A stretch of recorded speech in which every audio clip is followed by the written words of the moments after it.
To be here today Oh, on the okay. uh, International Youth Day. Alhamdulillah, it's a pleasure to be in this world every day, any day, all days. And we want to keep that going forever and ever. But we also want to recognize special days. And Alhamdulillah, a special day, Jalium, came today, and it's International Youth Day. And we at the Hayatlas Foundation thought that we would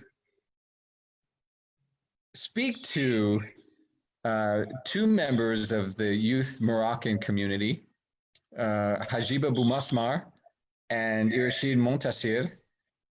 These are friends, colleagues, once volunteers, now staff members, and um, and we'd like to hear from you your thoughts about um, the responsibilities you feel as youth of the world, youth of Morocco, and the challenges, the hopes, the dreams, the experiences you have as informed by your youth identity.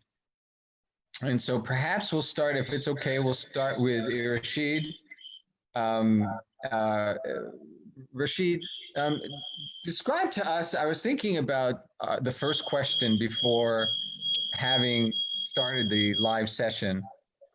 And I'm wondering, what was the first time you felt that as a person, as a young person, um, that you have experienced difficulty and that you have agency to affect change in your life? What was your first awakening as a young person that you are in a challenging world and that you feel compelled to do something about it?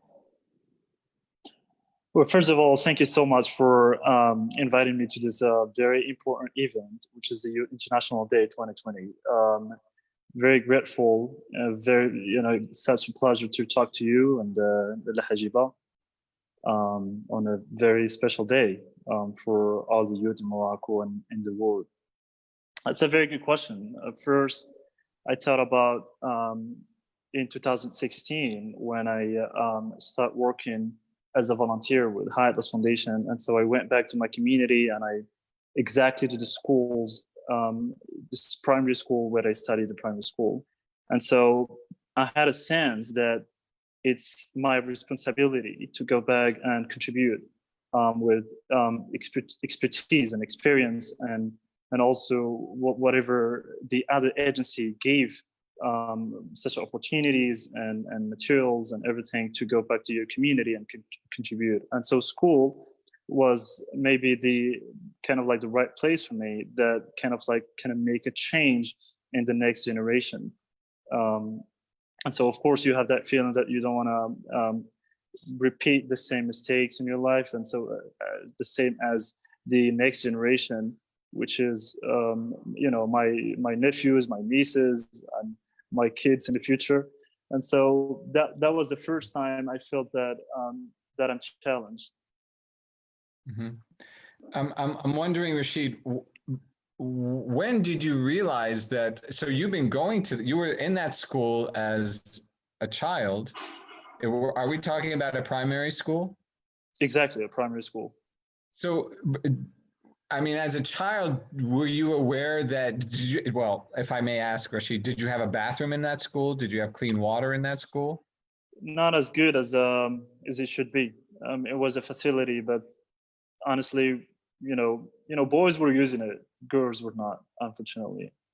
I see. And so when did you realize that that wasn't the way it should be, and that wasn't, what your right is? That exactly. And when I took over the science project initiated from Hayatless Foundation, and so I could visit more than 300 schools in Morocco, and I kind of realized that health facilities in school are very important. But going back to my childhood, I guess that's the way it should be, and I guess that's kind of a normal thing to have in that age. But then it make no sense to have a school without a bathroom. So going to a school without bathroom, maybe it's okay for boys, but a very major challenge and serious problem for girls. And so in 2017, I started realizing that that is a very important need for schools in Morocco, especially in rural areas. I see. I see. I want to follow up on that point. What might have been your life if you didn't see those 300 schools, which made you aware? But if I could, well, tell me a quick response to that, Rashid, before I go to Hajiba. I mean, do you attribute your awakening to your responsibility for change and the difficulty of you know, of the school environment? Was that a way? So without visiting those 300 schools, do you feel like your life would be on a completely different track right now? It would be completely different, of course, because then I would have no feeling about you know, these primary schools in rural areas shared by a lot of villages, you know, having these challenges. So of course, my life will be quite different, honestly. Hajiba, now you also, we were introduced together as you were a volunteer for the foundation. You had the very special opportunity to be part of 4-day empowerment workshops in rural areas with women in different places. A very intense, emotional, you know, self-discovery kinds of experiences. I'm wondering, are there issues related to justice? Are there issues related to fairness that you were feeling before the Imagine workshops? What were your thoughts related to fairness and justice in a gender sense before the workshops? And how did the workshops affect your ideas of gender equality in Morocco and maybe generally in the world? What were your ideas before the workshops in terms of gender equality, and how did those workshops affect your point of view of gender equality?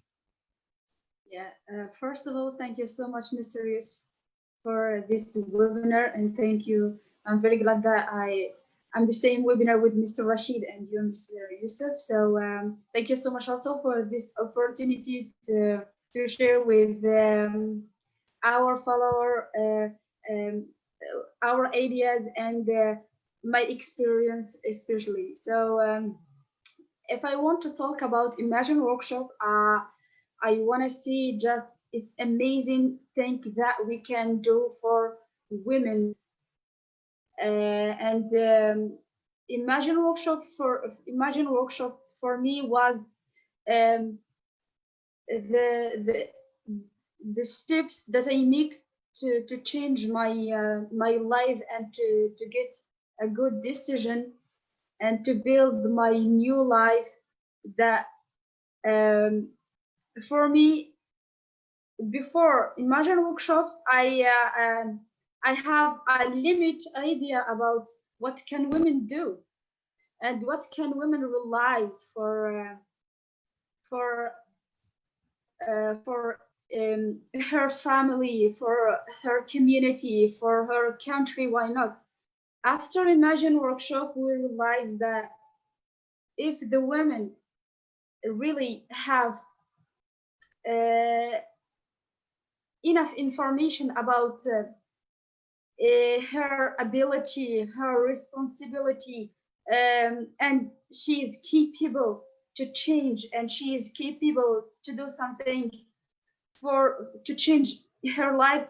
So really, we can do best than actually. So for me, I insist 4-day minute time with the trainer, with half trainer that facilitate workshop, and I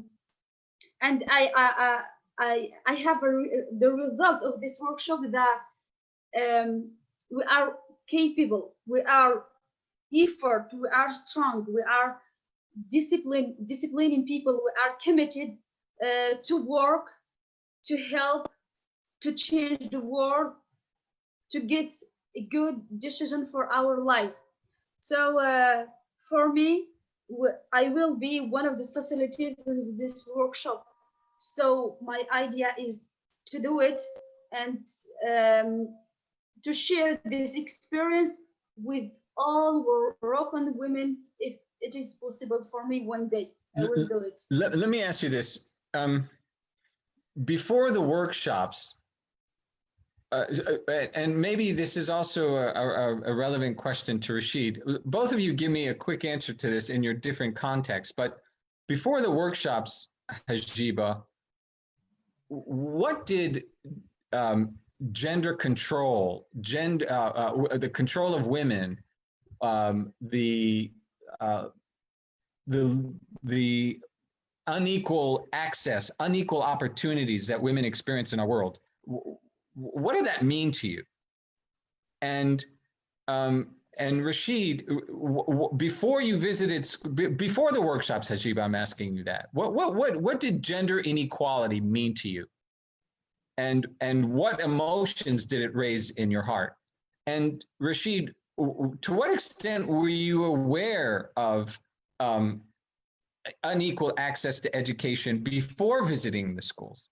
What were your thoughts related to, to your own school? Were you just accepting or unaware, or what was your point of view before having the opportunity to visit schools? So let's start with Hajiba. Before the workshops, what did gender inequality mean to you? For me, before that, for me, maybe there's a limit beliefs that can be in front of the women to continue their study at the university. Maybe they don't have opportunity to get a job.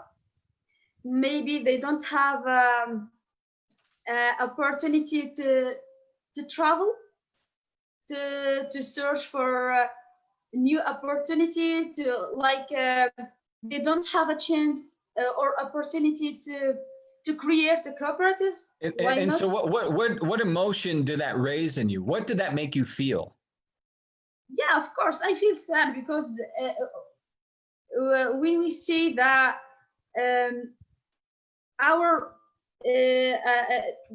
when we see that we can do, but we don't have opportunity, there's like obstacles and that limit our dreams, that limit our goals. Did it make you angry? Did it make you? Yeah, of course. Rashid, thank you, Hajiba. Rashid, what was your feeling about education and its different different opportunities related to education before the foundation, before volunteering, before visiting schools? What thought did you have about it? Well, that's a very important question, Dr. Yossef. Thank you for that. Honestly, 4 years ago, as a Moroccan youth, I had a feeling that the education, it has kind of like a level.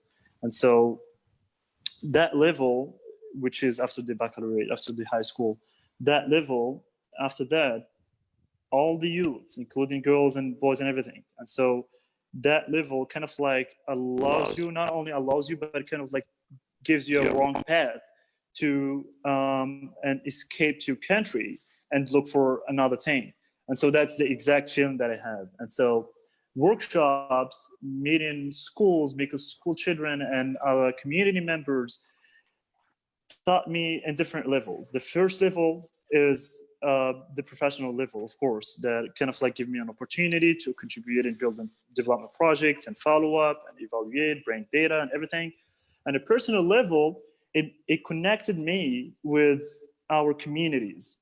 And so as a Moroccan youth, after the 4 years, now I feel like more connected with our communities, which kind of like completely took away that feeling that I had 3 years ago and 4 years ago. And so I'm so grateful to not only visit in schools, but also community members in different regions in Morocco. And so as Moroccan, as a youth Moroccan, you, of course, you discover new cultures, you discover different new things. It's unlimited advantages that you take from that. Again, interesting. Hajiba, I'm wondering,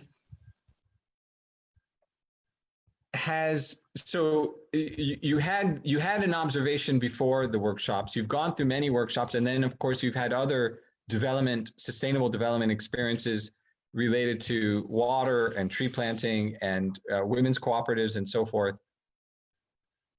How has that affected relationships in your life? Has that affected your goals and priorities in your life? How in your own, you've supported the empowerment of others, but I'm not thinking about others right now. I'm thinking about you. What is the impact in your life, in your relationships, in your point of view, in your priorities, and your own personal goals? How has Hajiba been affected by this? For me to be a youth girl that responsible, or a member of team that do a great job in Morocco, plant tree and help rural community, facilitate workshops, and responsible of many things to help others, to create a new opportunity of jobs, etc., and a lot of things that make me very proud of myself, and that really impact positively my life in the both personally and professionally. I see my life that I'm the right way to realize what I want when I was a child.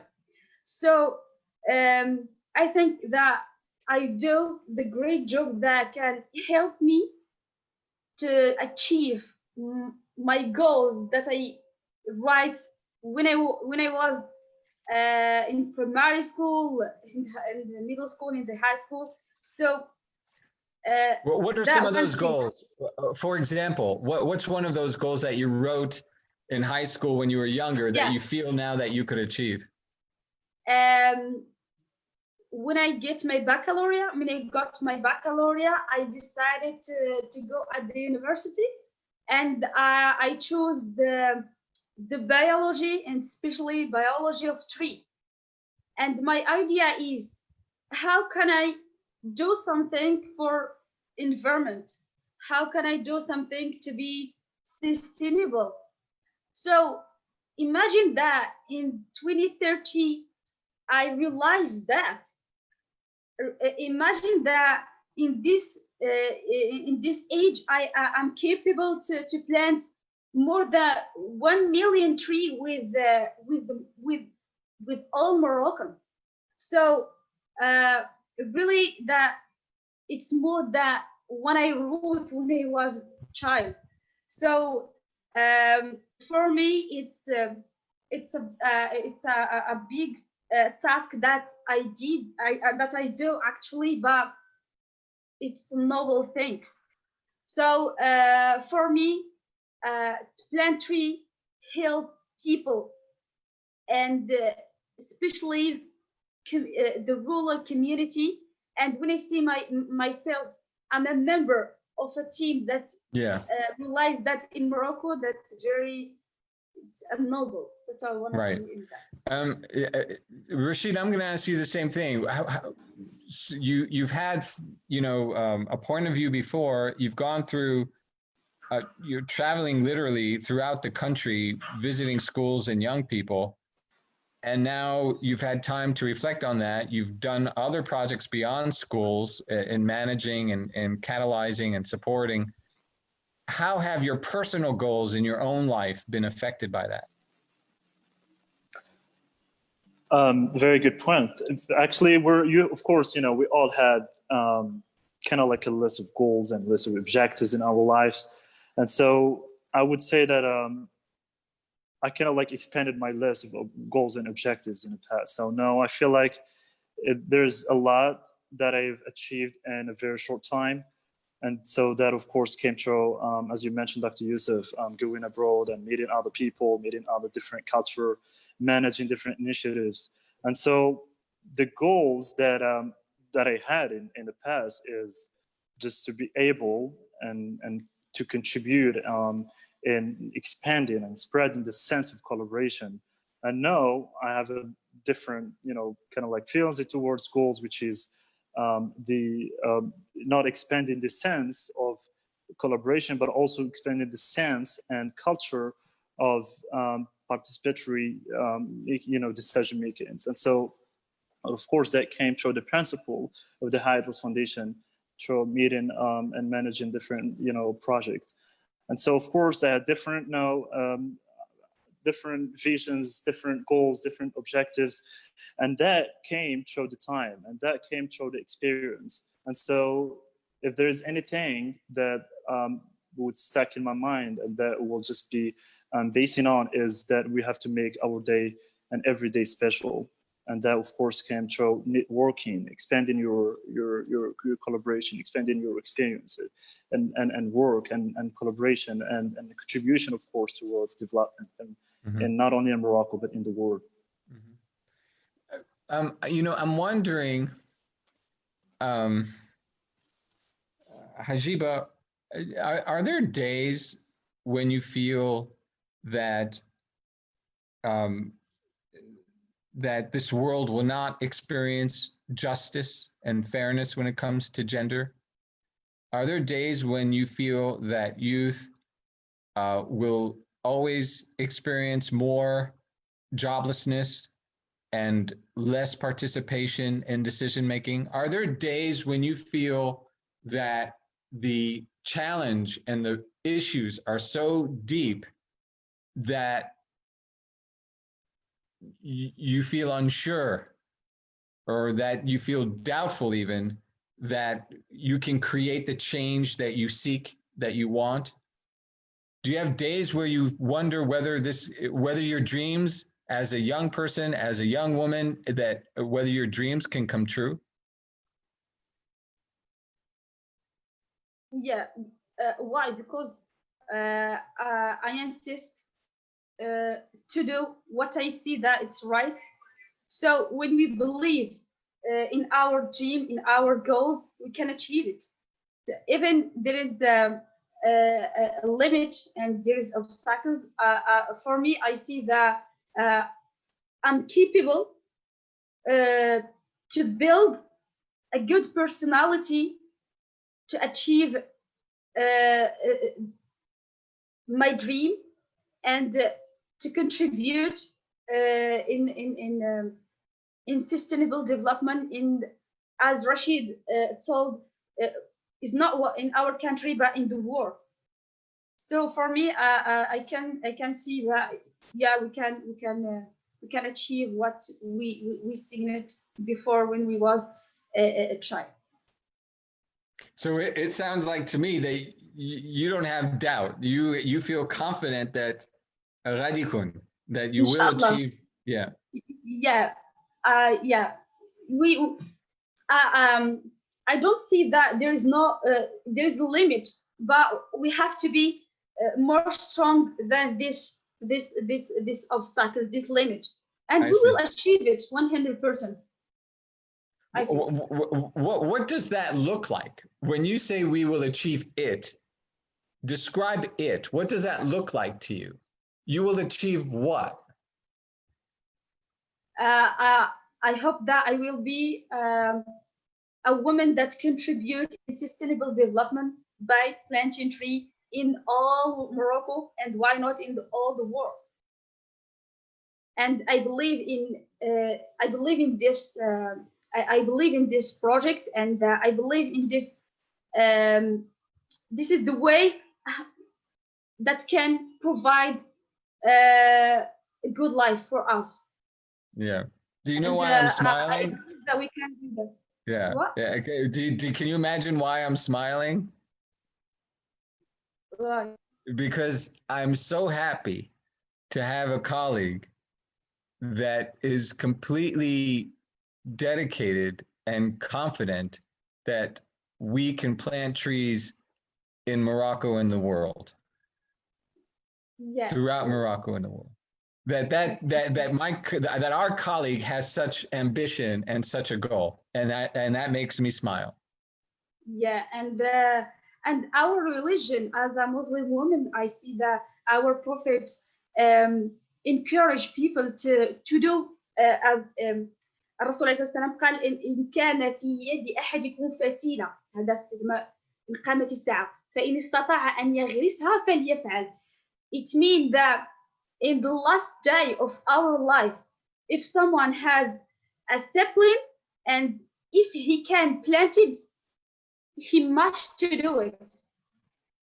And I believe that we have to do that until the last day of my life. That for me, I'm wondering, I believe in that. Hajiba, if I could ask you this question, you've gone through, how long ago were you a volunteer? Has it been only a year? I was a volunteer at Hayat's Foundation. I was 5 months. Yeah, I know, but it's been, and you've been a staff member for probably longer than, so it's been a little more than a year between volunteer. But when we first met, it's been about a year and shahaja. Yeah, something like that. Okay. Yeah. And that you have gone through, what I'm trying to say is you had gone through all of these experiences, and involving travel, involving intensity, involving hard work, involving sustainable development, your vision that you've had since you were younger.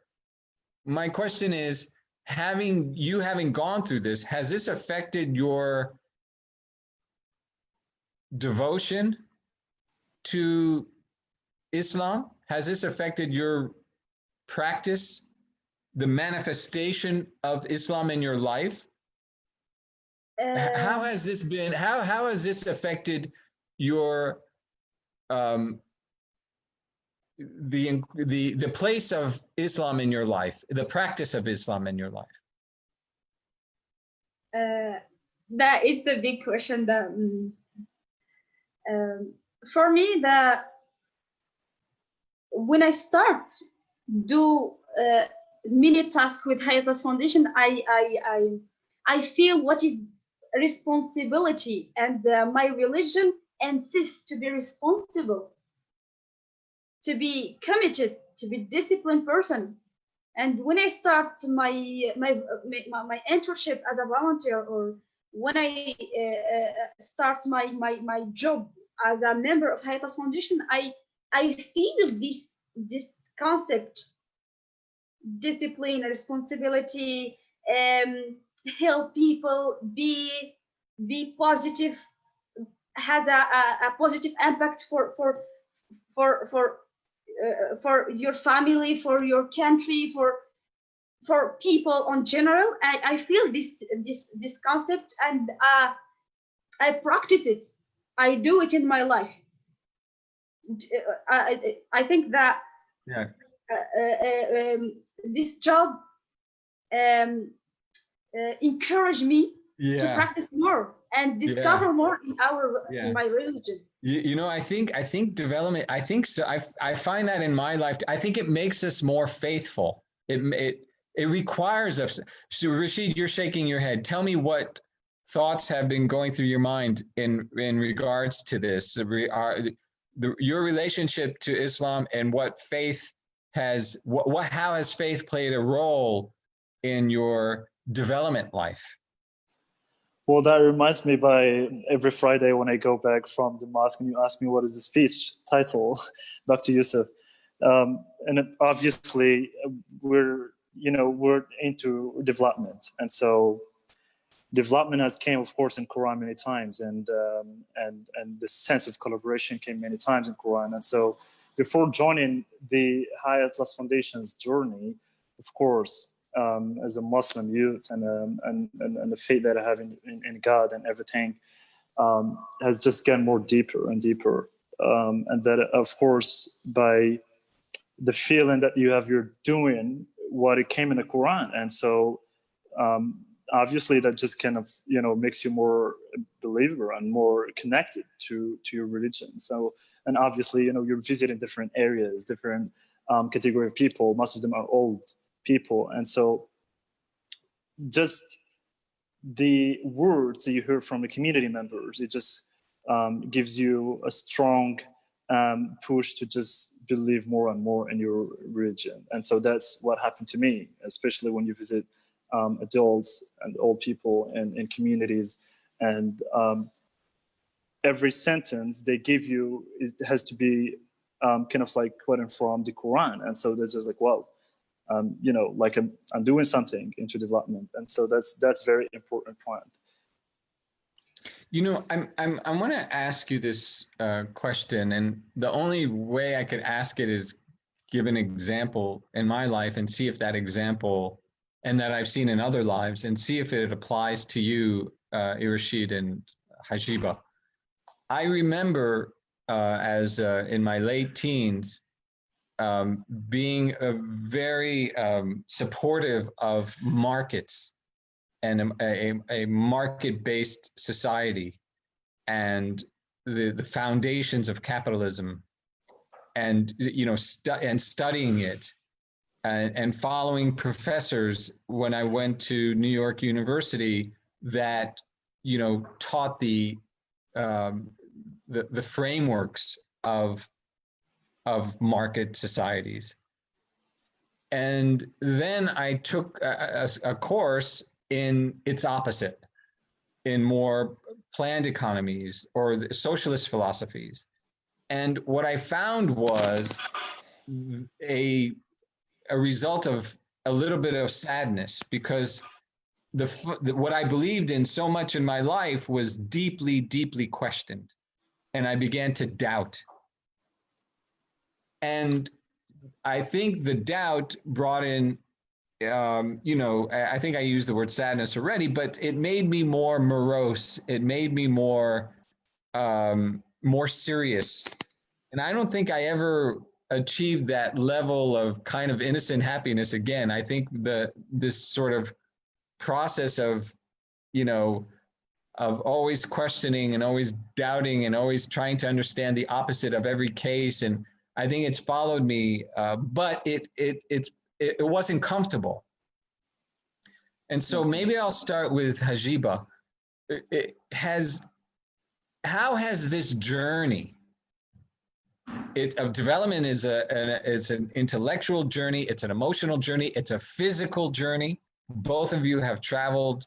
Of course, Rashid has been with us longer at the foundation, but you know, both of you have traveled and been away from home for periods of time, and that's not comfortable.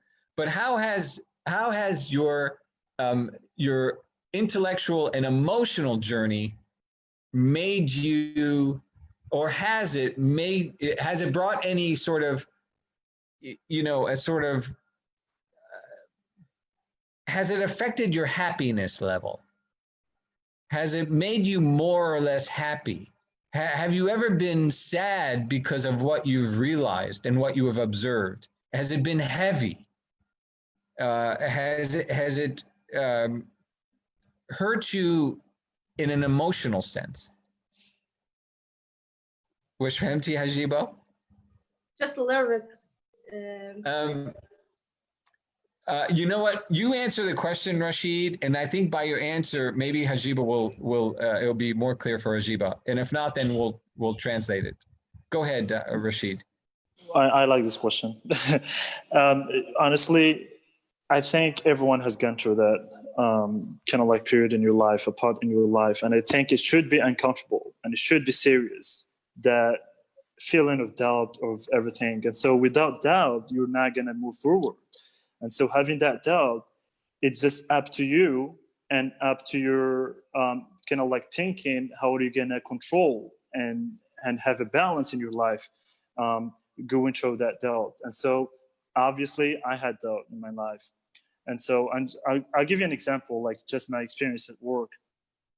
I met different, you know, nationalities, different people from different religions.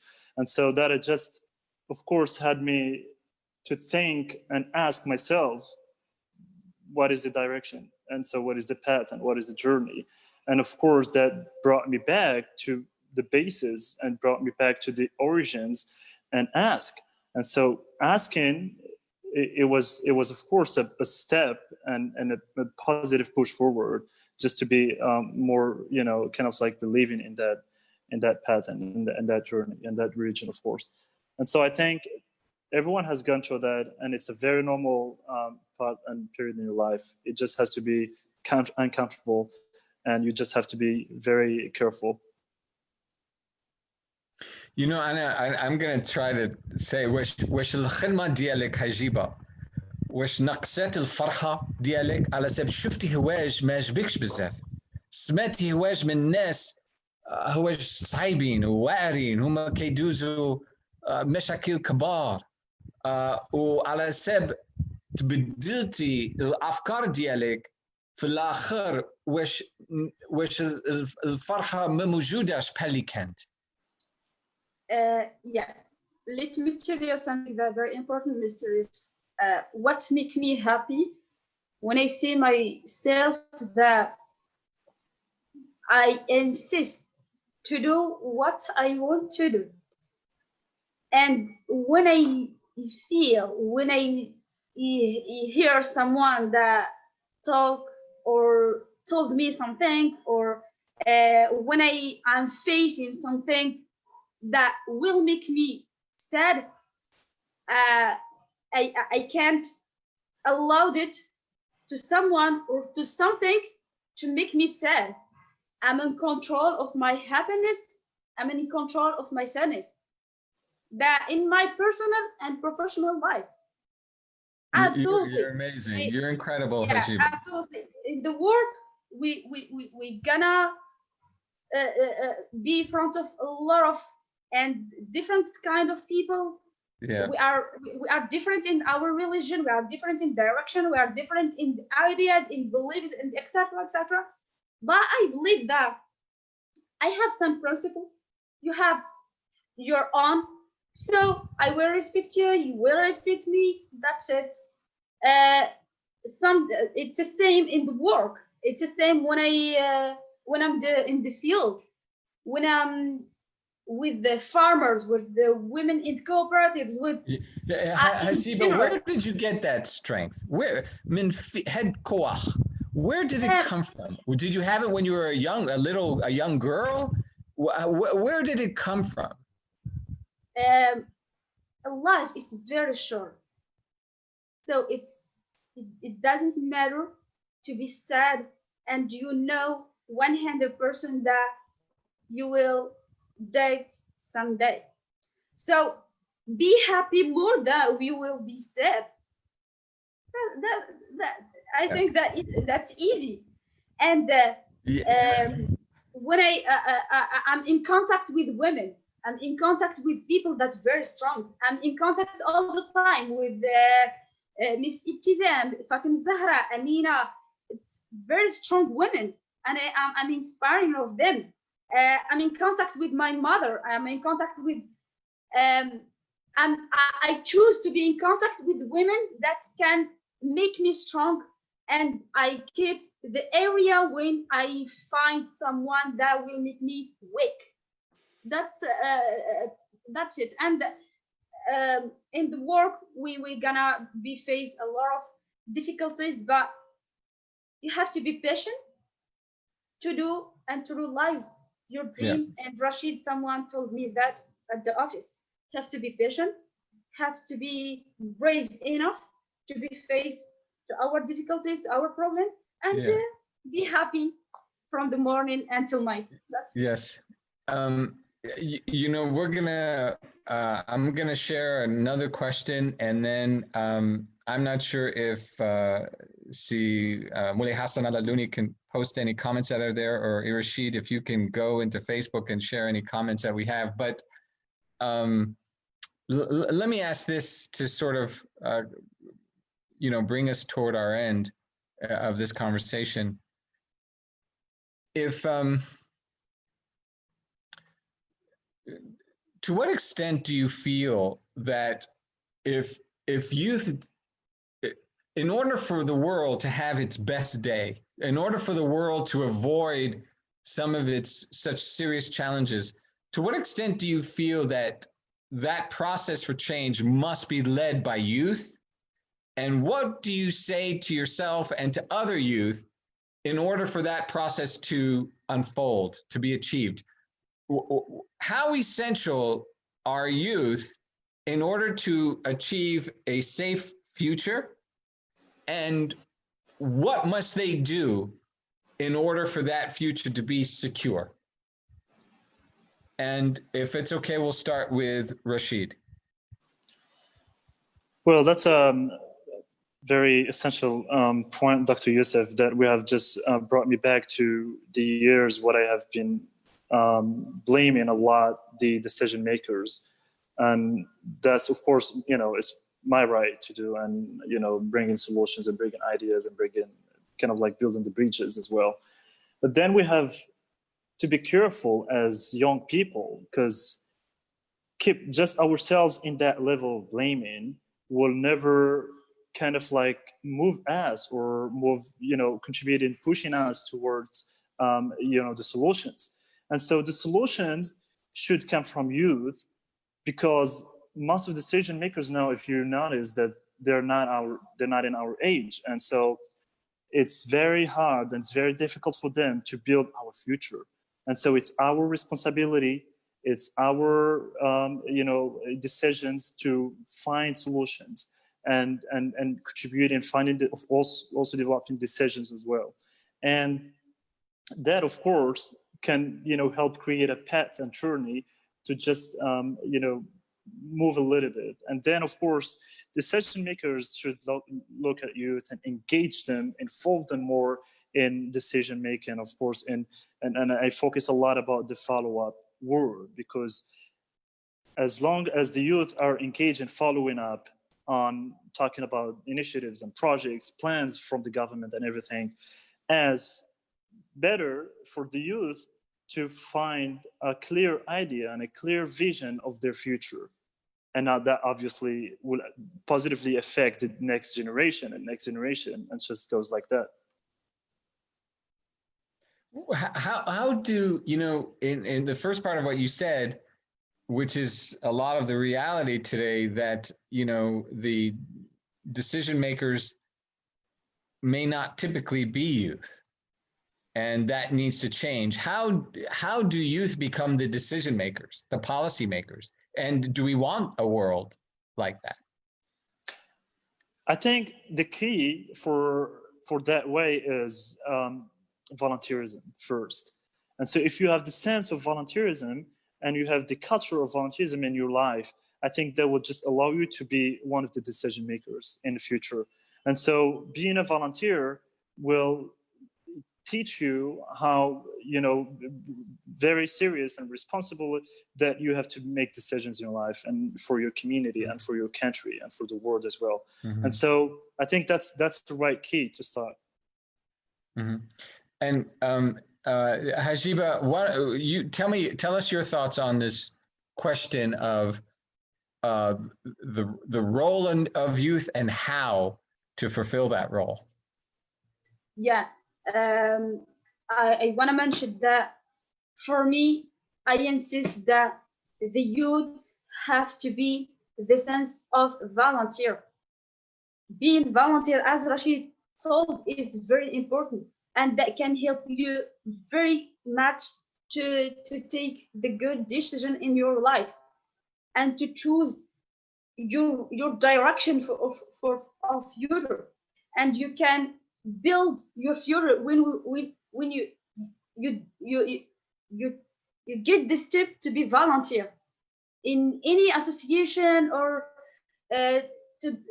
or any foundation, etc., that can help you. For me personally, when I start my internship as a volunteer at the High Class Foundation, really a lot of things that changed my life, and I take some decision that I never believe that I will do that, or I will think about that.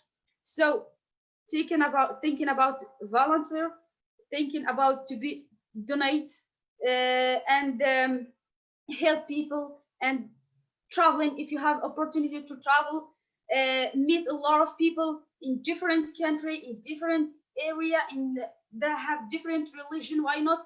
And Yeah. that you will make you very knowledge and help you to make a good decision in your life. And you Yeah. have to be patient, and you have to accept yourself, and you have to understand that you will make a lot of mistakes, and by these mistakes you will learn, and you will take a bad decision, and by that you will do the best after. Accept yourself, Mhm. accept your Yeah. mistakes, learn about it, and you will do the best. This is my Yeah. advice for the youth. You know, I'd like to thank you. You know, I'm wondering, why did you volunteer?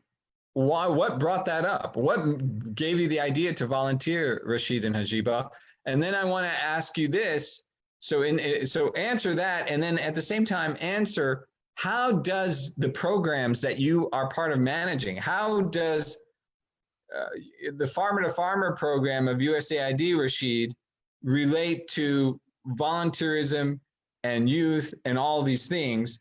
And Hajiba, how does the tree planting and the nurseries and the planting with schools and school children and women's cooperatives and all the different places, how does that relate to volunteerism and the ideas that you're talking about? So what brought volunteerism into your life? What made you think of it?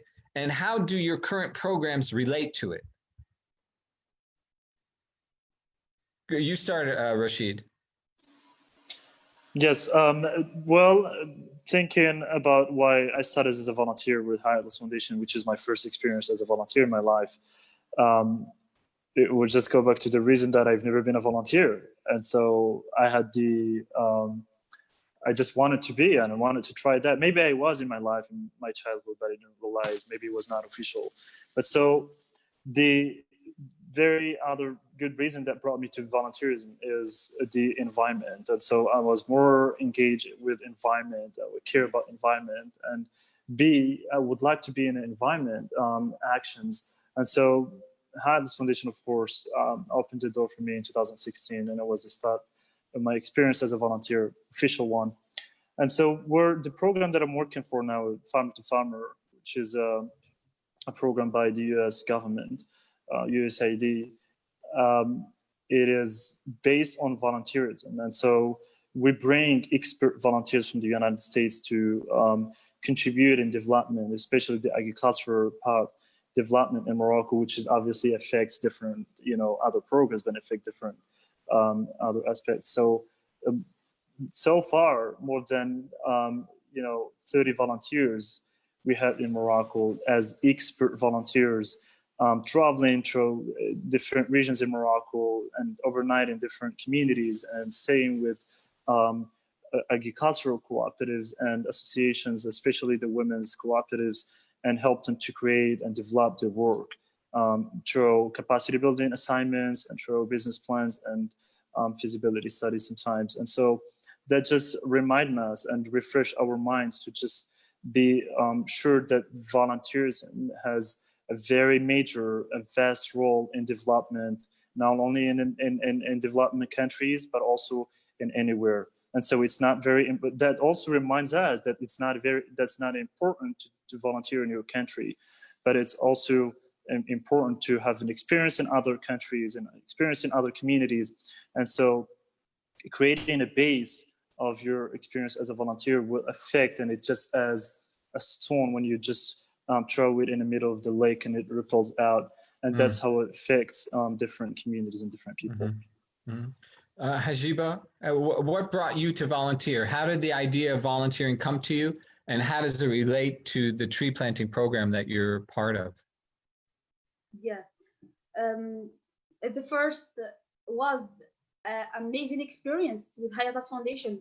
When I was at the university, I'm ambassador of Career Center, and one day they announced that there is a foundation that will plant tree in Stifadva, and I was really excited to do this activity with them.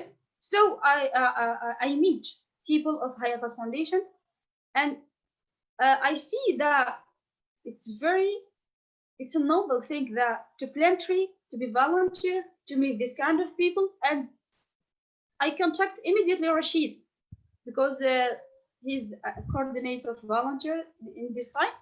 And I start contact Rashid. I send my my CV, motivation letter. I immediately, when I finish it and I got my master degree, I start the internship, and I start another life, new adventure with Hayatas Foundation.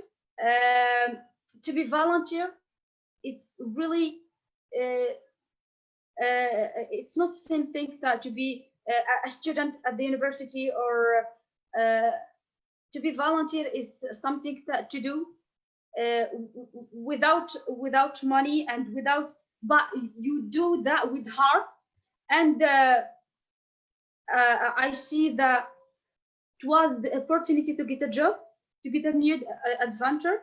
So if there is a possibility to do volunteer again, I will do it.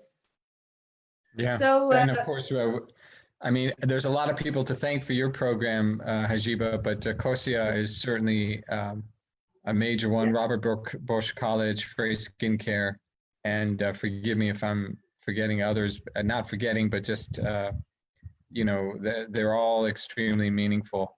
Yeah. Is there anyone, Rashid,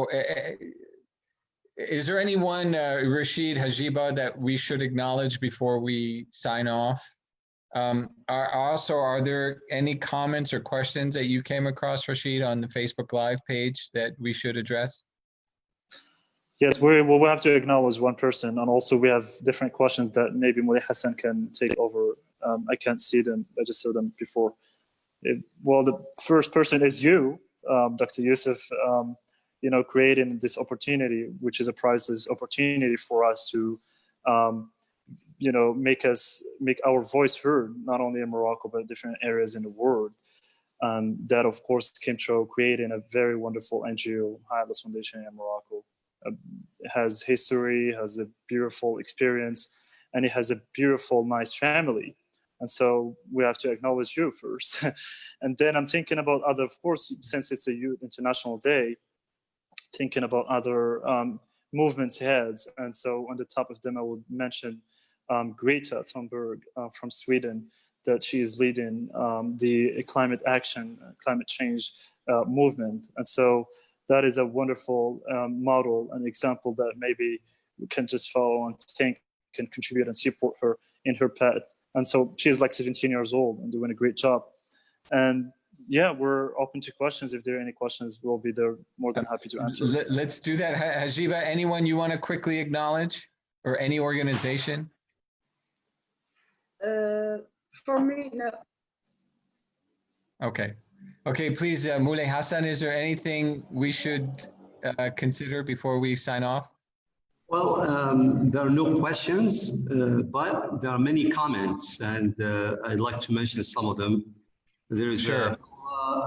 who said, Salam Hajiba, Rashid, and Dr. Ben-Meir. Thank you for sharing your conversation here. I really appreciate it. Shukran. There is Hussein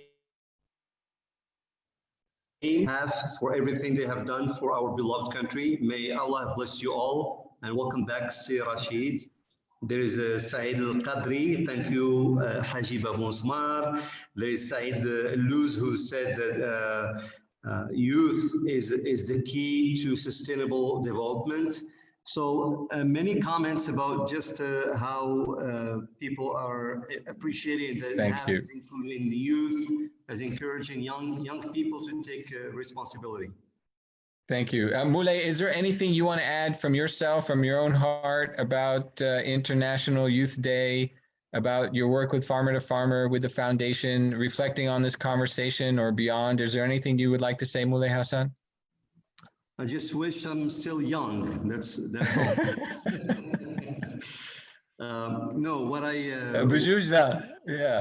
Go ahead. What I do appreciate is that there are institutions like High Atlas Foundation who are willing to open their doors and give young people responsibility and give them a chance to, you know, hit the ground running. Hajiba is a good example, Rashid as well. Some people who came straight from the university, they took some time to volunteer, they got to know the foundation, and that was the first step into the door of a new job. So that's really amazing, and it's well done. Yeah. Final sentence from Hajiba, final sentence from Rashid. Hajiba, go ahead. Final thought. Happy to share my little bit experience with the half followers, and I hope that I have the opportunity to talk more about how youth can do, how youth can realize, and they can realize. Thank you. Rashid? Happy Youth International Day to everyone in the world. And if there's any message to the youth, let's make our life very special, and let's make every day of our life special and raise our voices and contribute in different actions. And thank you very much, Dr. Yossef, and thank you, Hajiba, for everything. Thank you. Thank you. And your last point, Rashid, I think connects well with Hajiba's point that we have today, and we don't know about tomorrow. And so we have to find our way to be happy and content, even though it's so hard sometimes, but we must find our way, and that there's urgency in this world. And so every day matters. And inshallah, and you know, development brings us closer to these words of inshallah and alhamdulillah, but inshallah, we'll fulfill what's in our hearts, each of us in our own way. Be well, everyone. Thank you for joining us. Thank you to our guests. Thank you, Moulay. And we'll see you next week. Actually, next week at the same time, 4 o'clock, we're going to have another interview with a scholar on the topic of travel logs by British writers over 100 years ago. And what did they have to say when they toured the nation, the kingdom, and what were their observations, and how could that be illuminating in some way for us today? So wishing everyone the best. Her name is Iman Alawi, and she'll be here next week at 4 o'clock. Again, wishing everyone the best. La'ankum. Bye-bye. Thank you so much, everyone. Take care of yourselves. Bye-bye. Thank you.